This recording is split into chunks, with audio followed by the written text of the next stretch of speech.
Innal hamdalillah, segala puji dan puja kehadirat Allah. Nahmaduhu wa nasta'inuhu wa nastaghfiruh. Hanya kepadanya kita memuji, meminta pertolongan serta bertaubat dari dosa-dosa kita. Wa na'udzu billahi min syururi anfusina.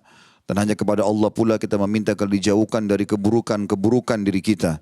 Wa min sayyiati a'malina, dan dari segala dosa yang pernah kita lakukan. May yahdihillahu fala mudhillalah. Barang siapa yang telah Allah berikan petunjuk maka tidak akan pernah sesat selamanya. Wa may yudlilhu fala hadiyalah. Dan barang siapa yang telah Allah sesatkan maka tidak akan mendapatkan petunjuk selamanya. Asyhadu an la ilaha illallah wahdahu la syarikalah wa asyhadu anna Muhammadan abduhu wa rasuluh. Saya bersaksi tiada Tuhan yang berhak disembah kecuali Allah dan Muhammad benar-benar hamba juga utusannya. Allah mengingatkan dalam kitabnya, qala Allah Ta'ala, ya ayyuhalladzina amanu taqullaha haqqa tuqatihi wa la tamutunna illa wa antum muslimun.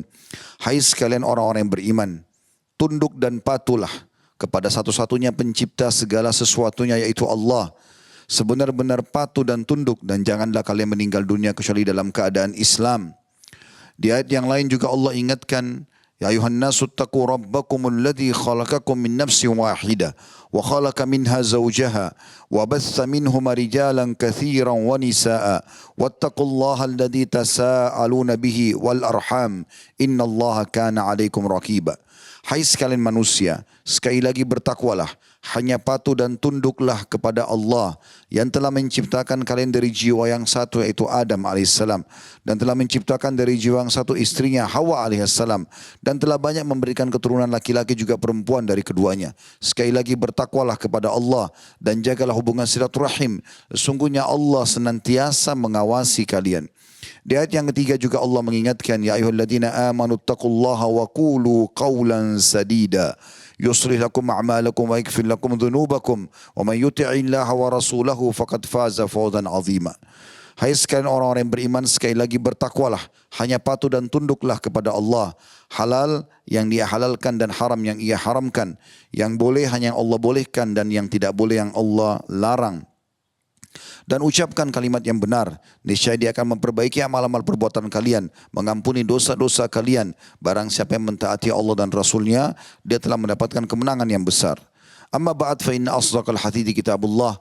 Kita tahu sebaik-baik rujukan umat Islam dalam segala lini kehidupan mereka, terutama ibadah, yaitu kitabullah, Al-Quran. Wa khairu hadyu Muhammadin sallallahu alaihi wa ala alihi wa sahbihi wasallam. Dan sebaik-baik petunjuk adalah petunjuk setelah Al-Quran, petunjuk Nabi besar Muhammad sallallahu alaihi wa ala alihi wa sahbihi wasallam yang dikenal dengan as-sunnah. Wa syarrul umuri muhdatsatuha. Dan seburuk-buruk perbuatan terutama dalam ibadah yang tidak punya rujukan wahyu Al-Quran dan sunnah. Fa inna kulla muhdatsin bid'ah. Semua ibadah yang tidak punya rujukan wahyu dikenal dengan perbuatan baru dalam agama, inna bid'atin dhalalah, dan perbuatan baru itu akan membawa pelakunya pada kesesatan, dan dalam final kesesatan akan membawa pelakunya ke dalam api neraka. Saudaraku seiman rahimani wa rahimakumullah. Ada satu surah dalam Al-Quran yang sangat pendek dan seluruh umat Islam bisa kita bahasakan seperti itu, menghafalnya. Hanya saja sedikit di antara kita yang merenungi makna dan kandungan pesan Allah dalam surah tersebut, yaitu surah Al-Asr. Bagaimana di sini Allah Subhanahu wa taala menekankan sekali agar setiap muslim secara khusus dan umumnya manusia tidak menyia-nyiakan waktunya, dan bagaimana selama hidup di dunia ini dia harus memaksimalkan waktu yang sudah Allah berikan kepadanya, tepatnya umurnya, lalu kemudian terinci dalam bentuk hari, bulan, jam, detik dan seterusnya. Jadi judul khutbah Jumat kita insyaAllah pada kesempatan ini adalah maksimalkan waktumu hai muslim. Allah berfirman, a'udzubillahi minasyaitonirrajim wal 'asr. Demi masa atau demi waktu. Dan ulama mengatakan Allah tidak menggunakan waw kasam atau waw sumpah di sini, kecuali yang datang setelahnya adalah hal yang penting. Seperti misalnya Allah juga bersumpah wad-duha, demi waktu duha, wal-lail, demi waktu malam, wal-fajr, demi waktu subuh. Allah SWT mengingatkan selalu tentang masalah itu dengan sumpahnya. Lalu Allah mengatakan, innal insana lafi khusr. Banyak sekali manusia dalam keadaan rugi. Maksudnya menyia-nyiakan waktunya. Mereka hanya menggunakan waktu itu pada hal-hal yang minimal mubah dan terlalu berlebihan dalam mubah, apalagi dipakai dalam hal yang haram. Makanya Allah menekankan setelah itu illal ladzina amanu wa amilus shalihat, kecuali orang-orang yang menggunakan waktunya dalam beriman kepada Allah dan mengerjakan amal saleh. Ini yang tidak akan rugi dan akan kita rincikan pendapat para ulama berhubungan dengan masalah itu tentunya. Dan akhirnya Allah mengatakan watawassaw bil haqqi watawassaw bis sabr, maka saling menyampaikanlah wasiat penting ini, kebenaran ini, dan juga bersabarlah dalam mengisi waktu-waktu kalian dengan ketaatan kepada Allah. Saudaraku seiman, Abdullah bin Mas'ud radhiyallahu anhu pernah menyampaikan tentang masalah pentingnya waktu ini, dan beliau berkata, ma nudimtu aw nadimtu ala syai'in nadmi ala yawmin gharabat syams naqasa fihi ajali wa lam yazid fihi amali.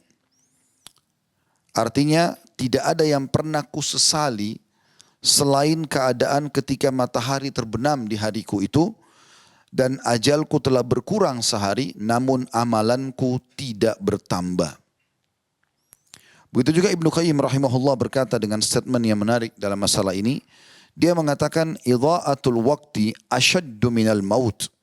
Menyia-nyiakan waktu pada hal yang tidak bermanfaat, tidak mendatangkan rahmat Allah, tidak mendatangkan pahala, tidak akan meninggikan derajat di surga pada saat meninggal nanti, atau menyelamatkan dari api neraka. Menyia-nyiakan waktu lebih berbahaya daripada kematian itu sendiri. Lianna idha'atul waqti taqta'uka 'anillah, karena menyia-nyiakan waktu akan memutuskanmu dari Allah, wad-darul akhirah, dan juga 'anillahi wad-daril akhirah, dan juga negeri akhirat. Wal mautu yaqta'uka 'anid dunya wa ahlaha, sementara mati hanya memutuskanmu antara kau dengan dunia ini. Hasan Basri rahimahullah pernah menyampaikan statement yang juga menarik dalam masalah ini. Dia pernah berzikir sementara ngantar jenazah. Jadi dia berzikir subhanallah, alhamdulillah, wa la ilaha illallah, Allah akbar, antara dia dengan Allah SWT. Tapi rupanya ada seorang anak muda di sebelahnya yang mendengar zikirnya dia. Lalu kemudian bertanya, wahai imam, kalau imam seperti kita sekarang kiai atau ustadz, wahai imam, kenapa anda berzikir sementara antar jenazah? Seakan-akan anak muda ini ingin tahu apakah itu ada dalilnya atau tidak. Maka Imam Hasan Basri mengatakan nasihatnya, dan ini diangkat, dinukil oleh para ulama untuk menjadi pelajaran bagaimana beliau memaksimalkan waktunya. Maka dia mengatakan, berzikirlah wahai anak muda, karena yang sedang kita antar sekarang sudah tidak bisa lagi berzikir. Oleh karena itu teman-teman sekalian, beliau juga pernah menjelaskan rahimahullah dalam statement yang lain, adraktu aqwaman kana ahaduhum ashahhu ala umrihi minhu ala dirhamihi. Aku menjumpai, kata Hasan Basri, kaum, maksudnya adalah para sahabat, karena beliau generasi tabi'in. Salah satu dari mereka lebih pelit terhadap umurnya daripada dirham atau hartanya. Dan juga bagaimana Nabi SAW memaksimalkan waktu dan memberikan contoh kepada para sahabat. Pernah satu waktu dalam hadis Bukhari dijelaskan, baginda Nabi SAW selesai salam mengimami sholat asar, kemudian tiba-tiba beliau berdiri dan melangkah dengan cepat sampai melewati pundak-pundak para sahabat. Dan saking cepatnya maka para sahabat pun kaget pada saat itu. Tak lama kemudian pada saat sahabat masih belum menyelesaikan zikirnya, Nabi SAW kembali lagi ke tempat beliau mengimami tadi di mihrab, kemudian beliau berzikir habis sholat. Setelah selesai zikir semuanya, para sahabat bertanya mengatakan, ya Rasulullah, ada apa tadi? Kami belum pernah lihat anda bergerak secepat itu. Maka kata Nabi SAW, sesungguhnya sebelum sholat tadi aku sudah membungkus beberapa bungkusan kurma yang aku niat untuk sedekahkan dan aku lupa mengeksekusinya. Maka aku mengeksekusinya dulu kemudian aku kembali lagi. Saking pentingnya untuk segera mengisi waktu kita dengan amal saleh. Dinukil juga dari Ibnu Qayyim rahimahullah, beliau berkata, wa nafsuka in ashgaltaha bil haqqi wa illa ashgalathu atau ashgalatka bil batil. Jika dirimu tidak kau sibukkan dengan hal-hal yang baik, maka pasti akan disibukkan dengan hal-hal yang batil. Makanya Nabi SAW ingatkan saudaraku seiman dalam sabda beliau masyhur dalam hadis Bukhari juga, ni'matani magbunun fihima katsirun minan nas, as-sihhatu wal faraq. Ada dua kenikmatan yang banyak manusia tertipu, yaitu nikmat sehat dan waktu senggang. Jadi pada saat kita punya waktu senggang harusnya diisi dengan amal soleh. Minimal dengan amal-amal sunnah kalau wajib sudah terpenuhi. Dan kita temukan dalam kisah-kisah para salafus saleh mereka tidak pernah menyia-nyiakan waktu mereka. Jadi kalau ada waktu kosong maka selalu berpikir kira-kira saya isi dengan amal soleh apa lagi. Amal soleh apa lagi. Ulama juga menyebutkan bahwasanya ada beberapa kiat untuk bisa mengisi waktu dengan baik. Yang pertama tentu bagaimana seseorang memiliki ilmu. Dia belajar agar dia faham adanya kehidupan akhirat dan dia yakini masalah itu sehingga akhirnya dia selalu mengisi waktunya dari pahala ke pahala apalagi, dari membantu orang ke membantu orang yang lain apalagi, dari zikir dan doa ke zikir dan doa yang lain lagi dan seterusnya. Maka dia akan sibukkan dengan itu karena dia punya ilmunya. Seseorang yang menyanyikan waktu karena tidak punya ilmu dan dia menganggap itu adalah hal yang biasa saja. Ada orang kita temukan sepanjang hari duduk di pinggir jalan, di sebelah got, di sebelah pembuangan air dan segala macam, main catur atau ngomong-omong kosong sambil tertawa-tawa sampai malam dan itu berjalan bertahun-tahun. Sampai sebagian salafus saleh berkata pada saat melihat sebagian anak muda yang menghabiskan waktu mereka nongkrong di pinggir jalan tanpa ada manfaat, mereka mengatakan kalau seandainya waktu bisa dibeli, maka saya akan beli waktu dari mereka. Karena waktu itu tidak bisa ditambah, umur orang sudah ditentukan. Kalau seandainya ada orang sengaja menyanyikan waktunya dan dia bisa jual, maka para salafus saleh ingin membeli waktu mereka itu agar bisa menambah umurnya dan bisa dipakai untuk beramal saleh. Oleh karena itu teman-teman sekalian, apa yang kita sampaikan ini adalah sebuah wasiat sederhana. Bagaimana kita menyibukkan diri dengan amal saleh, sibukkan diri dengan keimanan, selalu bertanya kebaikan, setelah itu kebaikan apa lagi, ya, dan pendekatan diri kepada Allah, pendekatan diri kepada Allah apa lagi, menjauhkan diri dari maksiat, menjauhkan diri ke maksiat yang lain lagi dan seterusnya. Bahkan ulama mengatakan pada hal-hal yang mubah pun itu seharusnya seseorang menghindari kalau sampai berlebihan. Pernah ada seseorang pulang dari pasar bertemu dengan Umar bin Khattab di jalan, kemudian orang itu memegang daging. Maka kata Umar radhiyallahu anhu bertanya pada orang tersebut, "Kau dari mana?" Dia mengatakan dari pasar. "Apa yang kau lakukan?" Dia bilang, "Saya beli daging." "Kenapa kau beli?" "Karena saya lagi pengen makan daging." Wasiat Umar ini hanya dipahami bagi orang yang memiliki ilmu. Maka Umar mengatakan setelah itu ini sebagai wasiatnya, "Apakah semua yang kau inginkan kau beli?" Artinya masa waktumu kau habiskan hanya sekedar memenuhi keinginanmu semuanya.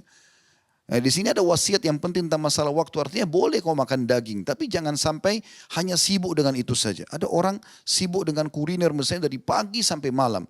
Bahkan saya pernah temukan ada sebagian orang bercerita dengan bangganya kalau dia hanya untuk mengejar sebuah kuliner dia harus pergi keluar kota, bahkan keluar negeri dan pulang pergi hanya karena ingin menikmati makanan tersebut. Ini membuang-buang waktu pada hal yang sia-sia. Padahal baginda Nabi SAW mengatakan, cukuplah wahai anak Adam engkau memakan makanan yang bisa membuat tulang belakangmu berdiri. Artinya yang termudahkan. Bahkan kalau makanan pun dihidangkan depan mata kita, Nabi SAW wasiatkan kepada Salamah, anak dari istri beliau Ummu Salamah, ya gulam, wa kul mimma yalik. Setelah beliau wasiatkan harus baca basmalah pakai tangan kanan, beliau mengatakan dan makan apa yang dihidangkan di hadapanmu. Karena juga ini dihitung seakan-akan membuang-buang waktu. Saya pernah menghadiri sebuah majelis Syekh Abdul Razak hafizahullah di Masjid Nabawi di Madinah. Kemudian beliau membahas pada saat itu tentang hikmah kenapa kita kalau keluar dari kamar mandi dengan kaki kanan atau dari WC kita membaca gufranak, pengampunanmu hai Tuhanku. Padahal bisa saja orang di kamar mandi sedang tidak berbuat dosa. Mungkin memang maaf dia buang air kecil atau buang air besar. Ada hajatnya. Tapi kenapa kita membaca gufranak? Maka beliau menukil mengatakan, para salafus saleh mengatakan, karena dianggap bagian daripada butuh pengampunan dari Allah karena pada saat orang duduk di WC dan tidak bisa berzikir kepada Allah. Hanya karena pada saat di WC tidak bisa berzikir dianggap ada waktu yang sia-sia sehingga akhirnya dianggap itu adalah harus memohon ampun kepada Allah Subhanahu wa taala. Sebagian salafus saleh mereka kalau masuk di kamar mandi di zaman dulu, dinukil kisah-kisah dari mereka, mereka menyuruh anaknya untuk duduk di depan kamar mandi di satu ruangan dan membaca sebuah kitab dengan mengeraskan suara. Agar dia mendengarkan apa yang sedang bisa diambil manfaat padahal mereka sedang di kamar mandi. Bukan mereka yang membacanya, tapi orang lain yang membacanya. Supaya supaya waktunya terisi dengan hal-hal yang bermanfaat. Dan tentu kalau kita ingin bahas ini teman-teman sekalian akan sangat panjang sekali. Intinya kita ambil wasiat Allah Subhanahu wa taala dalam surah Al-Asr. Bagaimana kita jangan nanti rugi dan menyesal. Dalam pepatah bahasa Arab dikatakan laita syababu yaudu yauman. Coba seandainya masa muda bisa kembali sehari saja, tidak akan pernah bisa terulang. Ada sebuah kejadian sebagai penutup dalam khutbah kita, saya merasa sendiri menyesal dan sampai hari ini mungkin akan terus saya sesali kenapa saya sempat menunda sebuah amal soleh dikarenakan hanya karena amal soleh yang lain, tapi syaitan bisa masuk di situ. Suatu waktu di Jakarta Selatan sini di Kampung Melayu saya ada pengajian, kemudian selesai pengajian pas azan duhur waktu itu. Saya keluar dari majelis taklim, kemudian ada seorang ibu kelihatan dari penampilannya bajunya kotor, gendong bayi, memberikan isyarat minta bantuan. Saya sudah niat ingin membantu sebenarnya, hanya saja waktu itu pikiran saya berkecamuk antara bantu atau nanti saya ketinggalan sholat, karena saya ingin mengejar sholat di saf awal waktu itu, takut ketinggalan takbiratul ihram pertama dan seterusnya, sebagaimana kita sudah tahu keutamaannya. Maka pada saat itu saya mengatakan, Bu nanti ya setelah sholat. Kemudian saya pergi sholat, setelah sholat dia duhur, saya pulang, subhanallah ibu itu sudah tidak ada di tempatnya. Saya naik ke mobil, kemudian saya keliling di sekitar pengajian itu 3 kali atau 5 kali saya keliling tidak temukan ibu yang sama. Waktu itu saya jadikan sebagai bahan muhasabah. Apa susahnya dan berapa waktu yang dibutuhkan hanya mengorek kantong, mengambil uang lalu berikan ibu tersebut cuma hitungan detik kemudian saya pergi sholat. Sehingga saya bisa meraih 2 kebaikan. Ini sebuah pelajaran bagaimana kita introspeksi diri kita agar selalu mengisi dengan amal-amal saleh. Dan harus kita sesali waktu-waktu yang kita buang pada hal yang sia-sia. Insya Allah kalau kita sudah biasakan diri kita dengan ini, maka secara otomatis saudaraku seiman, nanti kita akan merasa kalau duduk di depan orang yang omongnya kosong, kita akan tidak akan merasa betah atau kita akan merasa lebih baik kita pindah ke keadaan yang lain. Saya sudah sempat merasakan masalah itu. Kalau duduk dan omongnya sesuatu yang tidak bermanfaat, maka saya merasa gelisah. Rasanya apa manfaat yang bisa saya dapatkan? Itu akan muncul karena kita coba menerending diri kita dan melatih agar selalu mengisi pada hal yang bermanfaat. Aku qauli hadza, saya sudah mengucapkan perkataan saya ini. Wa astaghfirullah li walakum, dan saya memohon ampun kepada Allah, beristighfar dan mengajak jemaah istighfar kepada Allah. Fastaghfiruhu innahu wal ghafurur rahim. Beristighfarlah kepadanya karena dia maha pengampun juga maha pengasih. Alhamdulillah wassalatu wassalamu ala rasulillah.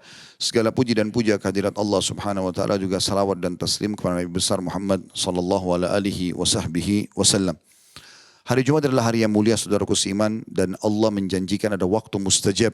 Ada 2 buah riwayat yang menjelaskan masalah itu. Yang pertama riwayat An-Nasai, kata Nabi SAW, Jumat ada 12 waktu dan tidak ada seorang muslim yang berdoa kecuali diijabah oleh Allah, dan perbanyak doa di hari selepas asar sampai terbenam matahari.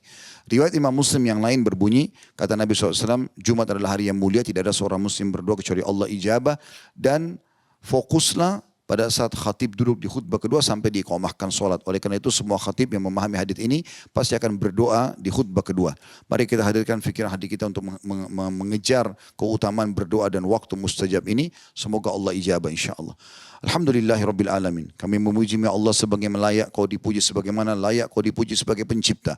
Kami memujimu sampai engkau ridho dengan pujian kami dan engkau jadikan sebagai tambahan amal saleh buat kami. Dan kami juga mengucapkan salam hormat kami kepada utusanmu Nabi besar Muhammad sallallahu alaihi wasallam sebagaimana engkau perintahkan kepada kami.